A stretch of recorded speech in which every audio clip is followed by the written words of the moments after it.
as we're looking at their biggest problem, what would you say their biggest issue is? I know we got health, we got the deciding whether or not to just run the product or run the service. But what do you think is the thing they should tackle first? Well, I have to be very diligent in this answer, y'all, because I have found it has been my experience.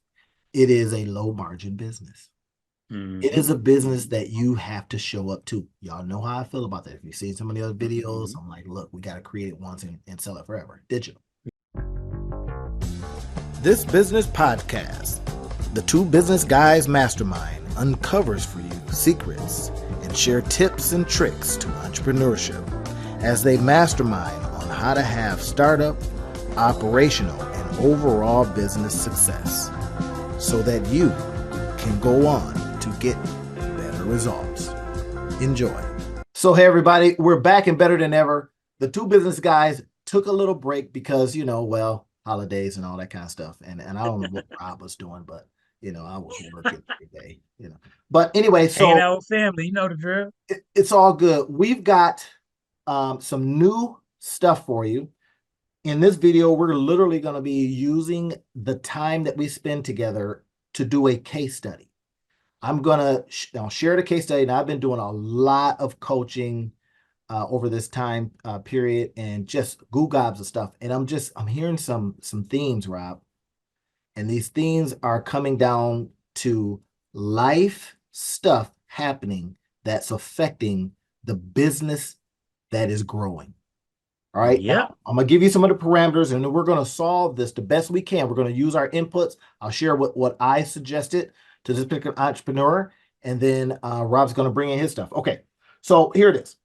So we have a food business. They have a food truck. Mm-hmm. And that's hot. Everybody wants a food truck. And so their biggest problem is that they have a food truck and then they created a product. Now the product Got is, it. is placed in a couple of stores right now. It's Mm-hmm. doing its thing, but it's still small. Remember, Mm-hmm. we're talking small as in they're doing their own packaging, labeling, and all that kind of stuff. No co-packer, none of Right. that kind of stuff. Solopreneur type of. Solopreneur, it's kind of a she and her husband kind of a thing. Yep. Well, Yep. here Yep. it Yep. is. Of course, there is money on the truck, money on the equipment. That is Right. Capital investment. Right. fair enough. It's making a decent amount a year. Okay, we're talking small business, right? And Mm-hmm. but now life is happening, and Mm-hmm. without getting into too much detail, everybody, out of fairness to the entrepreneur, although they did give me permission to talk about their situation, um, they've been falling ill. Mm-hmm. So now it is the kind of business that is a show up business. You are known for this business. You're the face of it. Okay. Yep. The money that's being made and the additional sales of the product is because they see you, they taste the stuff, and they go, "Oh my gosh, this is awesome. What do I Mm-hmm. do? Where can I get this stuff?" Mm-hmm. Now, Mm-hmm. here's where they want to transition. They says, "Well, it might be easier on me in my life because of this illness kind of comes back up and all that kind of stuff. Mm-hmm. Um, Chronic. Yep. to just sell the business, the product that was created." And I'm gonna try not to say too much because he might. I got you. So Right. But now, so so they my not my only have a food truck where they actually where actually sell the product, but they also sell the product half and outside of that. half of what they made is from the product sales Mm-hmm. and from the food sales. But now Ah. illness is like, well, I can't show up. So they're already having to pull off of some very popular places that they go to make their sales. Mm-hmm.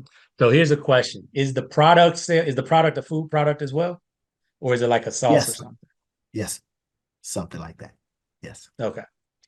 something that goes So on top of the product. Yes. it goes on top of the product. Yeah, that's what I was figuring. So here's two things. I don't know.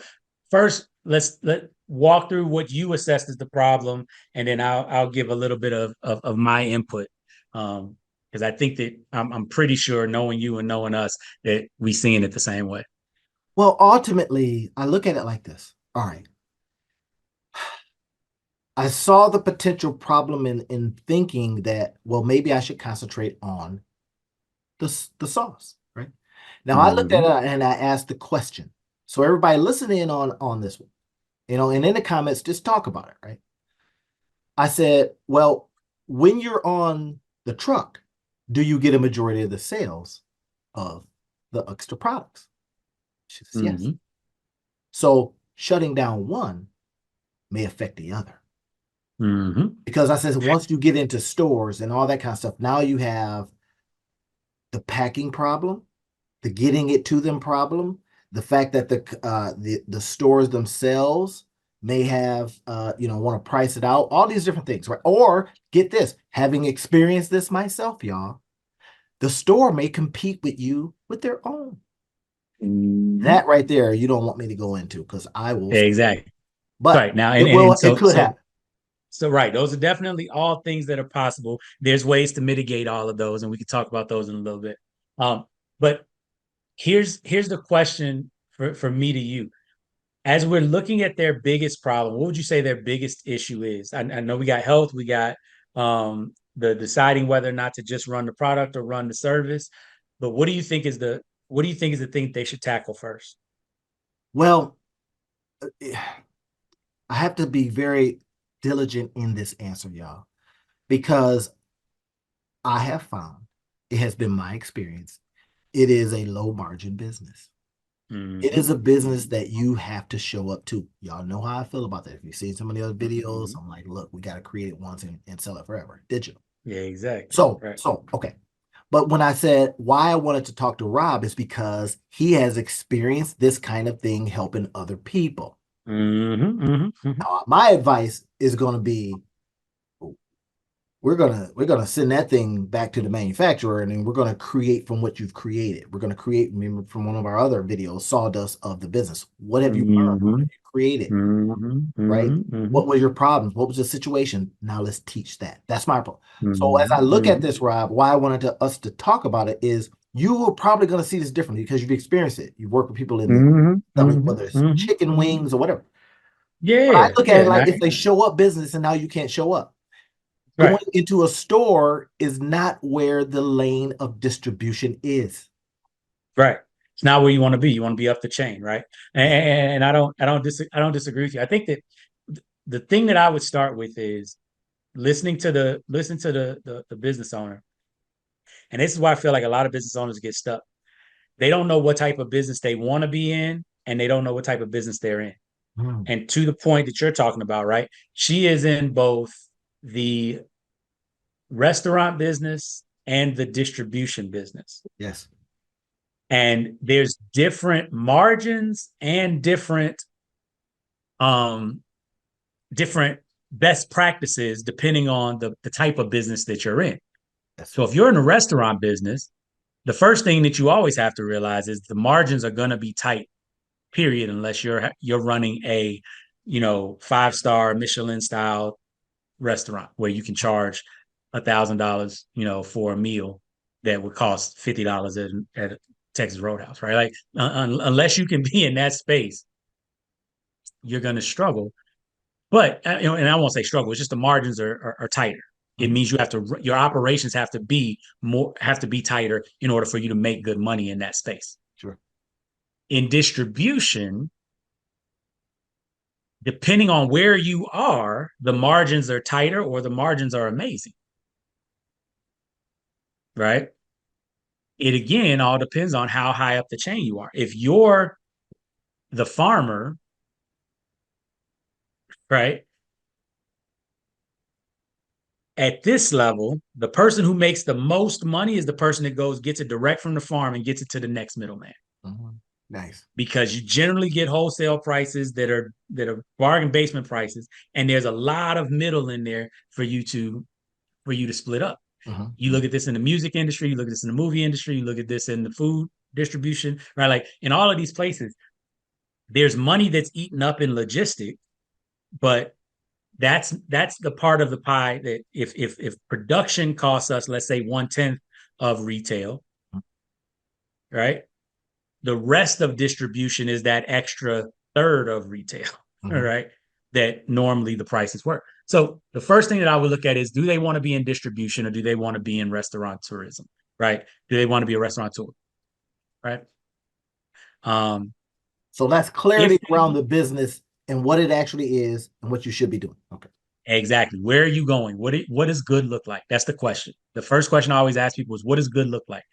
Right. So I was talking to one of my clients just recently. I was coaching today, and the big question was, what does good look like? Right. Because they were already making a decent income. They're making $500,000 a year. But the question is, where do you want to be in 5 years? And what does that look like? And immediately, right, she could tell me all types of things about how she was struggling and how it's difficult to get better. But when I asked, so what does good look like? What's that number look like? Mm-hmm. She had to sit back and she was like, well, um, well, I mean, it could be anything. I was like, exactly, which means that you don't really know what it is. Yeah. Right. So you focusing on all the problems. But the funny thing about it is until you decide where you're going, you don't even know if those problems are your Love it. problems. Love it. You wrote Right. about that in your book. Here's the gold 94, mines. right? Right. 94 is always messed up. Don't matter what time of year you're traveling on. Right. It's 2 seasons in Michigan. It's winter and construction, right? It don't matter when you're traveling on 94, it's messed up. 96 is not as bad as 94. Mm-hmm. There's certain spots where you run into stuff, but even if you run into traffic, what you don't run into is traffic and a messed up expressway. You might run into traffic or you might run into a messed up expressway, but you're not going to run into both at the same time. And so if you're going somewhere east side of the state, one of the questions you have to ask yourself is, where are you going? Because you might not have to travel on 94, but you're dealing with all of this stuff of, well, 94 is backed up and blah, blah. And you listen to all the traffic reports about 94, they ain't got nothing to do with you. Because you're going to Flint and you can take 96 to 69 and you get to Flint, you good. So But if you don't recognize, lesson go ahead. drop, y'all. Lesson drop. Knowing where Rob, now this is where we are agreeing for real, right? Is that Mm-hmm. the vehicle by which you take, and I use that analogy, right? I Mm-hmm. said, remember back in the day Mm-hmm. you had hoopties, right? And she was Mm-hmm. old enough to remember hoopties, right? I said, younger Yeah, yeah, people, yeah. they don't know what a hoopty is because we grew up there. So, but anyway, so the vehicle, but knowing Mm-hmm. where you're going is going to help you determine, is this going to get you there the best? Exactly. So go ahead, Rob. Right. What And were you and finishing? and that point, right? First, the different ways that are there. But to your point, it might be a different vehicle that needs to get you there. Yes. This is where the question of, is she trying to be a restaurateur or is she trying to be in distribution, right? And a logistics impresario, right? The question becomes, what is the vehicle that's going to get you where you're trying to go, and what's the best way? For example, again, if I got to be in Detroit in a half hour, it doesn't matter what car I'm taking, I'm not getting there in a half hour. Right. It's an hour and a half, 2 hour drive from Grand Rapids, and that's if you're flying. Yes. So then it goes, that vehicle, that you can have an Aston Martin, you can have a McLaren, you can have whatever you think you want. You can Right. have a Lambo, right? You're not getting there in a half hour. Right. But the flight from Grand Rapids to Detroit, it's about 27 minutes. Yes. You So still got 3 minutes to spare. there's a vehicle. Vehicle. Right. There's a What vehicle you and there's want a to way. do. And here's the funny thing, that vehicle also makes you not have to worry about 94 Yes. and all the problems that exist on 94. How am I going to get there driving 94? You don't have to. That's how you're going to get there. So And from a so, go ahead. practical standpoint, Mhm. let's break this down. Yeah. So So in everybody this case, you're listening, take a look at this breakdown. yeah, in this case, I would look at two things. I would look first of all at those, like you were saying, that one of the things you said is that there's been capital expenditure and there's a capital repayment um, plan that they had. There's debt service on that capital expense. You also said it's making a decent amount of money. It's small business. I would be looking at margins. And I would be looking at, is that capital deployed in the best way to bring those margins, to bring in better margins? So if we've got a truck, if we've got all the rest of this type of stuff, is the person who is the restaurateur being in the truck the best way for that truck to be doing what it's doing? I would argue no. I would argue that training some people who could run that truck at multiple locations and get the maximum efficiency use out of that truck, right? You remember this from back in the manufacturing days, OEE, right? Optimal effectiveness, and I can't remember the last E right now. It's escaping me. But the whole concept of OEE is, are you optimizing the effectiveness of that piece of equipment? If you have a piece of equipment, you are paying for it 24 hours a day, 7 days a week. If you're only running it 8 hours a day, 5 days a week, you are leaving a lot of utility on the ground. Right. And so the question becomes, if you got a food truck or something like that and you can only man it 2 days a week, 3 days a week, there's 7 days in a week. People eat 7 days a week. Even if you want to be like Chick-fil-A and only do 6 days a week, okay, people eat 6 days a week. Why is the truck not open 6 days a week? Oh, because I can't be there because I'm the limitation. Yes. You're right. So then you go and get people to do it, because Dan Martell said this, and for those of you all who aren't familiar with Dan Martell, he wrote a book, Buy Back Your Time. And one of the things he said is 80% of you is 100% amazing. And what he meant when he was saying 80% that of is you is 100% of amazing. 80% of you is 100% amazing, because if somebody can do a job 80% as well as you can, and that means you ain't got to do the job, that's 100% amazing, because you just got about 100% of your time. And so that'd be the first thing that I would talk to the person. That way their health isn't a concern, all the rest of that. They can show up, they can wave and be there for 15 minutes, 20 minutes, maybe an hour, and then get gone. Yeah. And let their staff do what they do. Now they can be on TV saying, hey, my team is going to be here and here and here and here and here. They can be on Facebook. Hey, y'all, meet us here, here, here, here, here. They can be doing all the rest of that type of stuff in the same hours that they were serving food. Because here's the reality. If the food is that good, they don't need to see you. Yes. The Colonel been dead for how long? Yeah, and I still be tearing up that chicken. Exactly. So that's point number one. Can it? And this is where it's, to some degree, there's a leap of faith in that the money that will be made will still come back, but I don't have to go and make it. Leverage point. Right. And I think I would disagree a little bit. I wouldn't even say it's a leap of faith. Like, test it. I always tell my clients, I'm like, test me, don't trust me. If I don't believe it because I said it, go and test it. Love that. I'm not worried about it. Right. I wouldn't have told you if I didn't already know that it worked. I don't give my clients experimental stuff. Maybe this will work. Nah, I've already done it before. I know it worked. And in similar space, you want to test these things. How do you know that it'll work? You test it out. The same spots you go to right now, you begin to hire people and you sit in the truck and chill and let them run the shop. And you see what's messing up, you see what's going on, and you check and see how much money you make. If your average day is $500 and you made $400 and you didn't actually make any food, ding, ding, ding, ding, ding, you're starting to see something. If your average day is $500 and you didn't make any food and y'all didn't make no money, now you know that it's cult personality, right? But I think most people would be very humbled to recognize how unnecessary they are for their business. Sure. Yeah. That whole concept. Go ahead. So I mean, that's the reason why factories work. Somebody is out there toiling away and doing the thing, right?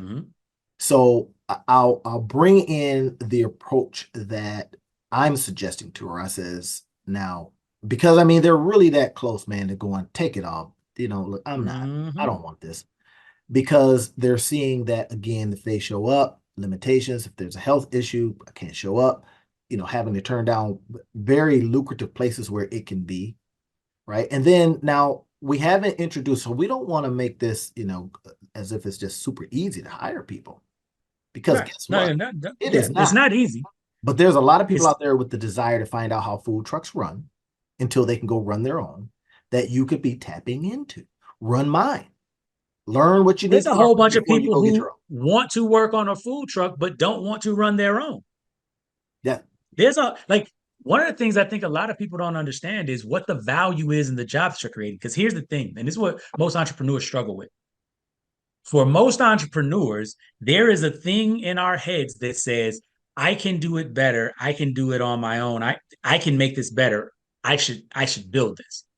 And because we see that in everything that we're doing, the stuff that we're passionate about, we think that everybody thinks like that. Everybody doesn't think like that. There are some people that are comfortable to be like, what's my job? I just got to do this, and I get paid every 2 weeks. Safety, security, thank you very much. I will do this. And I'm ecstatic about it. I love it. I love the fact that all I got to do is show up to work and do my job, and I can take care of myself and my family. And now I can take vacations. Now I can go and just sit and chill and watch TV. And the Golden Bachelor was just on. I don't even know how that's a show, but right, like all of the different things that are on TV today, right? They got like some like scare you shows and all the rest of stuff. So I'm like, why do people watch scary shows on TV when you just watch the news? I don't get it. But all of these different types of things. And at the end of the day, there are people who love to just have that free time. They don't like all of the stress and everything being on their back and all the rest of that. When you are creating a job, you are creating safety and security. You are creating those things that other people are craving. It's just like doing a service or creating a product. The reason somebody has a food truck or a restaurant is because somebody else said, you know what, I don't feel like cooking. facts. Now, And by you doing that, you're giving them what they need. So I think when you talk about it is not easy to hire people. If it were, everybody would be great and unemployment would be zero and we wouldn't have problems. But it is not prohibitively difficult to hire people either. If you do it just like everything yeah, else, you follow best practices and you understand what you're doing. But one of the first things entrepreneurs have to do when you're hiring somebody to do something you don't like to do or that you don't want to do anymore, the one thing that you can't do is take your disdain for that thing and put it into that job, because then what starts to happen is you start to treat the person that's doing that thing like they don't matter, like they're not important. You mhm, have to realize that that job, you hate it, but it's necessary for your business to grow where it wants to grow. And so you want to be thankful with gratitude, with everything for the person that loves to do that job, so the because of what it does for you. You're not just doing something for them, they're doing something for you as well. yeah. And now, what I had talked to her about says, look, I don't have a diagnosis or I don't have a treatment at this point. Mm-hmm. I says because there's factors involved here, right? I says, are you taking a salary from the business? Are you doing all these different things? So as I look at that, even more so, if it's not paying out, then that's a great opportunity to go ahead and says, well, I don't need to be on that thing anyway, and then create from the sawdust of it. We talked about that, right? The sawdust of Yeah. business. Yeah. Because I did a business, I now have created something else that fell to the floor that was going to be a waste. Right. Now we're going to take that waste, we're going to put it together and make a new product. I says the sawdust, if you will, of the business then is what you now know, what you have learned, what you can Mm-hmm. present. And then we then find the means by which to package that. Now, I don't want to go too deep because that's a whole different mind space. That's Yeah, that's into the creating a whole digital different real thing. estate and creating from all Mm-hmm. these different things. I said, and she's on to it because she says, yeah, I Right. started a YouTube channel. I said, that's one brick. There you go. I said, that's one Right. brick. Because it's multiple streams of income. It's one brick. I says, now, once we get one brick and we have a vision of what we're trying to create, again, getting back to what Rob said about clarity. I says, Mm-hmm. now, if the fact that the truck itself, that the truck exists, allows for multiple sales, food, product, then the Right. truck Merchandise. probably should continue to exist so you can get sales. And I says, now let's look at if the distribution from the stores is just going gangbusters, that's one thing. I says, but if you're selling mostly from the truck, then that becomes everything. Exactly. And it Then we becomes do your more of that. lever for doing better at selling in the Yeah. stores. Because the Because the more stores, data you have from the truck, the better you are at positioning it in the store. yes, get it, like you said something earlier, you give so much that they call you, or Alex Homolia said that Ask you to buy. Yep. they ask you to buy. So I look at this from that perspective. I says we probably have to think about another means by which to earn times when Mhm. you're down, right? Times that you're down. I said that's why I created digital, the digital real estate that I do is if I got sick or having watched a loved one get sick and having to take care of them, it made me Mhm. say I have to find a way to earn differently. Period. Mhm. I got Mhm. to find a different Mhm. way to earn. And then what does that Mhm. look like? 18 months Mhm. later, I was figuring it out. And then now it kind of came down to, oh, this do more of this. So Yep. then that becomes what you said earlier about, listen, maybe your job is to be on Facebook saying, hey, we're over here, to be on all these different channels by which to say, we're over here. I'm not, but the name is so good having, been in the business for 5 or 6 years that they can just, Exactly. Exactly. Right. And I think one of the things that if you're listening to this entrepreneurs and you're trying to figure out how do I get there? How do I get there? How do I get there? How do I know what's the right thing? One of the key metrics that I wish I had known about earlier and that I wish I had paid attention to earlier is the metric of what is your cost to acquire a customer. heck. When you know what your CAC is, and a lot of people they think about it, and most people learn about this when they're thinking about advertising. But you can actually convert whatever you're doing into your cost to acquire a customer. Sure. What you want to look at is whatever business you're doing. Like for example, if you're at if you got a food truck like this example, you want to look at how many customers do we service every month. And then you want to look at how many hours go into servicing those customers, what money goes into servicing those customers, and not necessarily food costs and everything else. We'll talk about that in a little bit, but just the part that goes into taking the food truck to where it's got to be, right? All of that stuff is what is part of your cost to acquire the customer. Mhm. Now, there's a different thing of your cost to deliver the customer, right? That's a whole different ballgame. But just in your acquisition, once you start figuring out what it costs you to acquire a customer, then you can start doing things like if we go here and spend this much money, how many customers do we need for that to be worth it? Mm. Right. I got one of my clients right now. He runs a restaurant down in Tennessee. It's the same thing. He's looking at expanding. He's tried expanding before, and the problem was he didn't know how much money and all the rest. So he had two places, had two bills, all the rest of that, and he had to close one place down, and we came back to this other one because he had expanded too fast. So this time he's talking about expanding. And I'm walking him through the whole thing. We first need to know what break even looks like at a Mhm. new establishment with all of the costs, Mhm. because then once you're making enough money to do that, right? You can set aside, and now you know I've got 6 months to make this place break even. I've got 8 months to make this place break even. Well, I've got 2 months to make this place break even because I got that money in the bank. And I know how much it costs, and I know what my numbers need to be. So now I can look at what does foot traffic look like, and now I can spend money on advertising because I know that once I get to this number, then it's taken care of, right? But if you don't know that number, if you don't know your cost to acquire a customer, then you walk around kind of groping in the dark about what are the things, because you're trying to find things where you can get customers for free. Problem is, getting customers for free ain't free. Right.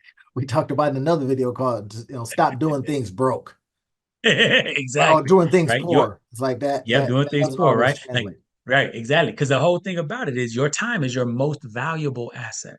Mm. The Mhm. funny thing about business, and you've seen this, Randy, I love how you flipped it so that yours is even exponential and infinite, right? My time every year that I've been in business has gotten more expensive, Uh, right? Jobs that I would have done for tens of dollars an hour, 6 years ago, now are not anymore. add some zeros, right? Exactly. and Oh, I love that. and the interesting thing about it is it's the same hour though. Yeah. The value that's in that hour though is way different. Yeah. Yeah. And that's what I learned. And you same thing. Like you flipped it so that now you can put an hour into this and it's paying you continually because you got the digital real estate just saying, hey, how you doing? Buy It's a that. repurposing of that hour, basically, y'all. Exactly. Look, and I'm getting better at it every day. I had to be reminded recently by my lovely that you're giving away too much. And I literally says, how could I take that idea?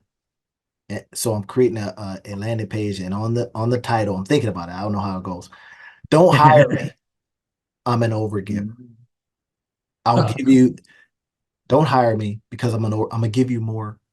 I'm gonna give you more. mhm. So that it's a little play on words, but Yep. Play our words. I I'm an like it. overgiver, and Yeah. that sometimes causes anxiety. Why? Because they're like, I can't take it all in and move on. Hmm.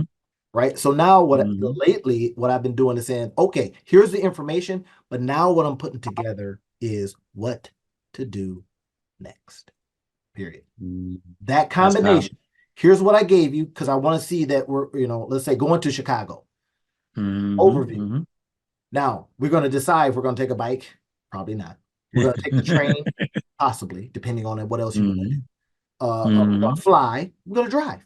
Hmm. So the Hmm. vehicle, therefore, is going to be dependent on what you want to do. I like to take the train to Chicago sometimes because guess what? I Hmm. want to read a book that I haven't read in a minute. I just want to chill, Hmm. whatever it Yep. is.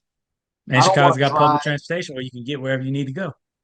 And then once there, do so And you can walk and that Uber. is Yep. the repurposing of the thing. And if I'm becoming expert at anything, it is in that.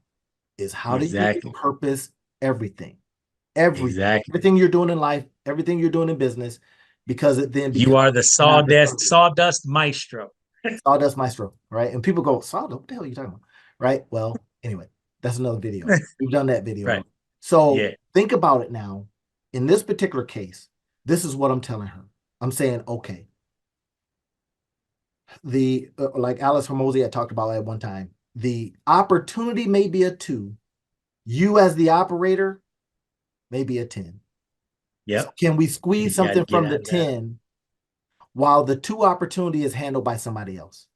Exactly. Now, so here's the question, and I think this is perfect to wrap up on. We told them some of the things that they could do. They've got to hire some people. They got to figure out what type of business they want. They got to figure out how they can get the same results without having to put in as much time. Ultimately, and we talked about how to figure those calculations out. What is the next step? What's next for the entrepreneur once they understand what we basically told them in this video? What's the next step they need to take? In my opinion, and I'm looking right in the camera and I'm talking to you know who, is you got to decide on which you're gonna not do. You got to decide because it's a heavy lift to do both. You are in Yeah. 2 businesses and Mm-hmm. they require skill set differences, all Yes. these different things.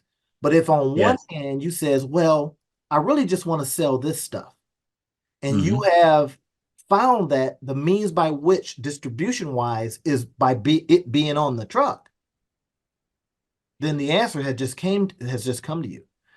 Now, Exactly. faced with the fact that, okay, but I have times where I have to be off the truck. That's where you say, you know what?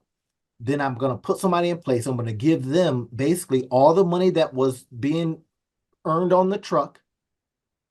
And then I'm going to literally concentrate 100% on helping that thing be successful by being the face. You're going to become the person of influence. And this is something Mm-hmm. that, what's his name? I can't remember the name. Not Dan Sullivan, but I can't remember the guy's name, but he talks about being the person of influence. He wrote a whole book on it. That may be more, and then create digital content from being Mm-hmm. that person of influence and being that person that then helps that other business. Exactly. That's Exactly. leverageable and that's extendable. long past, Yeah. our existence here on this planet. Yeah. No, I love it. I love it. So what I heard you say is you first have to decide, You got to decide. right? The person who chases two rabbits catches none, right? Like at the end of the day, and I think a lot of times people enter into that decision with fear because it's like, but what if I picked the wrong one? And I think one of the things that I want to leave y'all with what Randy is saying there is it's not a permanent decision. Like it's a decision for now.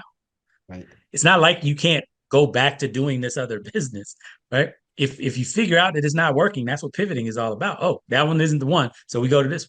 But when you decide, when you focus, when you put all of your energy into this one thing, you start seeing things more clearly. You start seeing things differently, and it allows you to then gain momentum, Yeah. Yeah. right? And you And honor your I can't commitments too, stress it enough. right? We honor your commitments. It's like, well, you're not going to pay this off. I got to pay this off. You honor that commitment, Yep. right? And you stay focused, and that ability to focus, right? We tell the story, right? The sun versus the laser, right? The sun actually does more work, but a laser can get more done in a shorter period of time because the sun can't cut through a rod of iron, and we're happy about this. Otherwise, our cars would not be able to be out in the sun, right? I love that. But a laser in a couple of seconds, because it's focused energy with much less energy, a couple of hundreds of watts, whereas the sun is trillions of kilowatts. But those couple of hundreds of watts can do the job the way it needs to be done because they're focused. That's it. So the question today as we leave y'all is, are you going to focus Mhm. and get the results that you deserve? Determine what you got to let go. All right, y'all. That's it for you. Hopefully that's been of service. If it has, hit subscribe. We really want, I mean, we're gaining momentum. More people are coming on and listening to what we do, but we want a lot more because we want this to get in Mm-hmm. your hands. We want you to be able to share it with people and you can go, hey, here's a gift for you. And you didn't have to do that gift. You just curated it. Mm-hmm. Leverage There more. we go. All right. There we go. We'll talk to y'all next time. All right. Have